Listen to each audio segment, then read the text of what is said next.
حبيباتي جيسبر كو فالي بيان ومرحبا بكم في لاشين تاعنا. معكم شيرو. اليوم بغيت نبارطاجي معكم فيديو كما شفتوا في العنوان عن اسرار اول ليله. على بالي من اول مره بديت معكم القناه وبديت فيها نجهز كنت تستناو هذا الفيديو تاع الحقيبه تاع اول ليله تاع ليله العمر، وثاني بالنسبه للنصائح والاسرار كيفاش تتعاملي مع هذيك الليله، كيفاش تنحي ستريس. سي بور سا قلت نحط لكم اليوم هذا الفيديو، راح نجمع لكم فيه برك النصائح والاسرار باش الفيديو الجاي الا قدرت انني نلحق لكم كلش راح نبارطاجي معكم الحقيبه بلي ديتاي تاعها. دونك حبيباتي كالعاده لاول مره راح تشوفيها نقولها ما تنسيش انك تشتركي لي في القناه، تفعلي الجرس هكا باش يوصلك كل جديد باش ما نطولوش. يلا بالنسبه لاول حاجه بغيت نهضر عليها البنات اللي كامل عانينا منها، ما كانش وحده ما عاناتش منها كعروس كي تبغي تتزوج. يعني هذيك الليله دائما تقعد تخمم فيها وكيفاش راح تتعامل، كيفاش تنحي الحشمه. بغيت نسطر لكم على واحد النقطه البنات اللي هي ان الحشمه والحياء هذه مستحيل انك تنحيه في المراه. اصلا اذا راحت الحشمه سيرتو في هذيك الليله كشغل راح تباني بيزار. يعني حاولي دائما ان هذيك الحشمه تخليها، اكيد ما تستخدميهاش بواحد الطريقه اللي كبيره بزاف باش تعتبر نقطه تاع ضعف تاعك، يعني حتى انك ما تخليش الزوج تاعك يقرب منك هذيك الليله، ولكن حاولي انك تستخدميها كسلاح، يعني انك باش تبين الانوثه تاعك، لان المراه معروفه بالحشمه تاعها والحياء. اذا راحوا هادو زوج تقريبا الانوثه تاعها كامل تروح. بالنسبه ليا انا هذه النقطه جو بونس كو كامل راكم موافقيني فيها. الوغ هذه اول حاجه بغيت نهضر لكم عليها. بالنسبه للحاجه الزوجه اللي هي الستريس والقلق تاع هذيك الليله كيفاش تنحيه، حاولي دائما انك تجهزي نفسك حوالي اسبوع قبل هذيك الليله، تكوني متحدثه فيه مع الزوج تاعك واش راح ديروا في اول ليله. اكيد راح تحكوا فيها، راح تتعارفوا، راح تكون برك ضحك، يعني راح تفوتوها ليله فقط تعارف هكا باش تنحي هذاك الباب اللي راه مغلق بينك وبين الزوج تاعك، باش من بعدها يعني تولي الحاله يعني عاديه. لذلك انا بالنسبه ليا كنصيحه لاي وحده راهي حابه تتزوج، من الاحسن انك تتحدثي مع الزوج تاعك وتقولي له راهو الايام بيناتنا، يعني رانا رايحين نقعدوا شحال من يوم مع بعضنا ان شاء الله، وربي يجمعنا ان شاء الله في السر. بالنسبه للعفسه اللي لازم نديروها في اول ليله هي اننا نحو هذاك ستريس. حتى ولو ما قلتيلهاش انتي، حاولي انك تبادري غير انتي في هذيك الليله كي تكونوا مع بعضكم، حاولي تحكي لها على لومبيونس تاع هذاك العرس، كيفاش فوتو، شحال من سبريزه لبستيها، هي لاغوب اللي عجباته، اسكو لاغوب بلونش تاعك عجباته ولا لا فهمتوني. يعني حاولي تحكي في هذه المواضيع باش تجيبي الوقت هكا باش تنحي هذاك الستريس اللي فيك، ومام هو باش يدخل في هذاك الجو فهمتيني، حتى هو يبادر باش انه يحكي ويقعد يقول لك شسرة في هذاك العرضه، يعني كيفاش الاصدقاء تاعه كيفاش جوزوا له هذيك الليله، اسكو فرحوا به ولا والو هكا، يعني باش تنحوا هذاك الحاجز اللي بيناتكم ولا العائق كما حنا نقولوا. بالنسبه لي انا هذه نفعتني بزاف باش نحينا هذاك العائق تاع الستريس.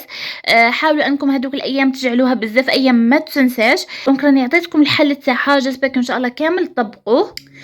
الوغ نمشيو دروك نهضروا على التعاملات، يعني المعامله تاع المراه كيفاش تكون في اول ليله.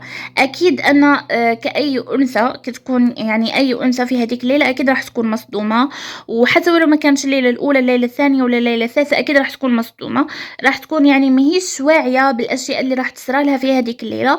لذلك حاولي انك كنصيحه مني ليك حبيبتي، حاولي انك ما تسديش الهضره من الناس. نورمالمون كنت وضحتها لكم في الفيديو اللي فات، حاولي انك ما تسمعيش لصاحبتك ولا لخالتك ولا الاطراف الثانيين، حاولي تسمعي برك للراي تاعك، تعاملي بطبيعتك ما تكونيش متصنعه، باسكو كاين بزاف اللي تصنعوا في هذيك الليله.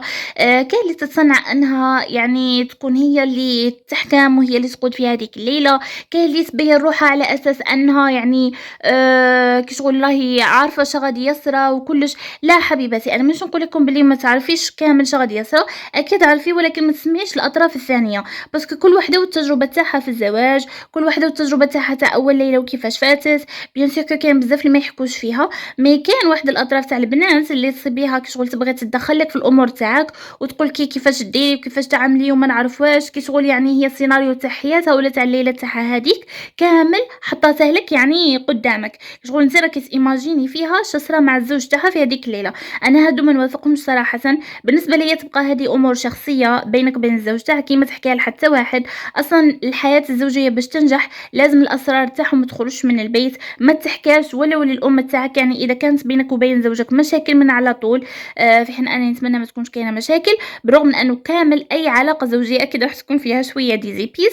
دونك حاولي أنك ما تحكيش الأسرار تاعك والمشاكل تاعك لا للأم تاعكِ، ما تعمريلهاش راسها بالمشاكل تاعك، لا لأختك لا لصاحبتك لا لأي إنسان كان. حاولي أن المشاكل تاعك تحليها بينك وبين الزوج تاعكم وبس. هذا بالنسبة للنصيحة اللي حبيت نقولها لكم، يعني بين قوسين هي أكيد خارجة عن الموضوع، راح نتطرق ليها إن شاء الله في الفيديوهات الجاية، هكا باش تبقاو واعيين، باش أي وحدة تقدر تعرف كيفاش تتصرف كزوجة.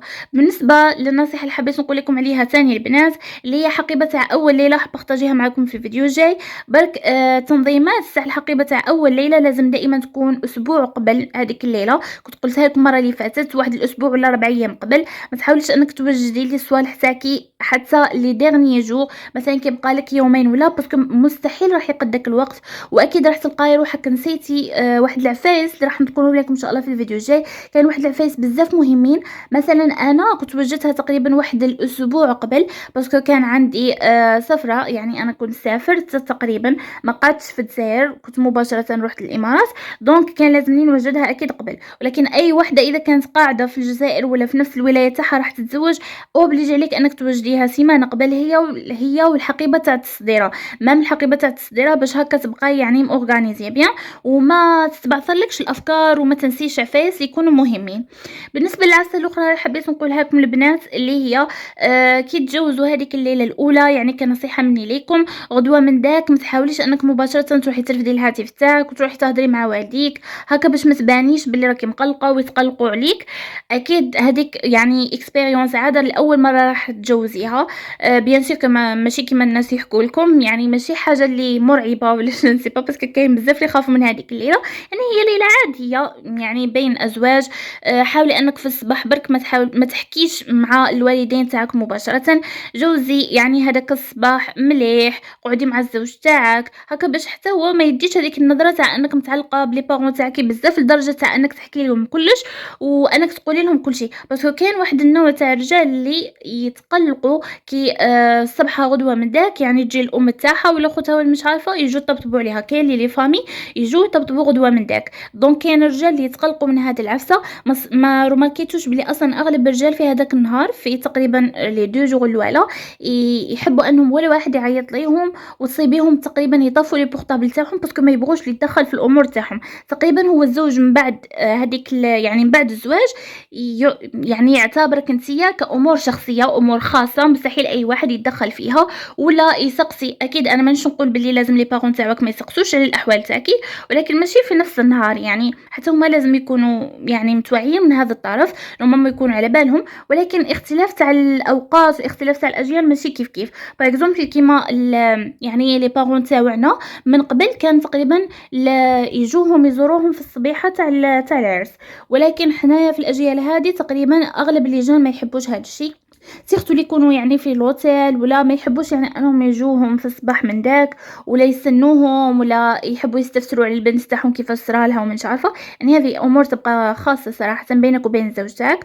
واكيد الوالدين تاعك راه قاعد لك وقت معاهم باش تحكي معاهم في العشيه، باش تحكي معاهم غدوه من داك. انا نقول لكم حاولوا انكم تخصصوا الوقت تاعكم للزوج باش تتعرفي عليه مليح ويتعرف عليك مليح، باش تنحوا هذيك العوائق اللي راح تكون تقريبا اللي راح يكون حاجز باش ما يخليش يقرب منك وما تخليش تقربي منها، فهمتوني؟ باسكو كاين بزاف بنات اللي تصرا لهم تقريبا تقعد واحد دي جور ولا يعني وهي مشوكيه ما تحباش يقرب ليها، مالغري كو ما كانتش كيما هكا من قبل.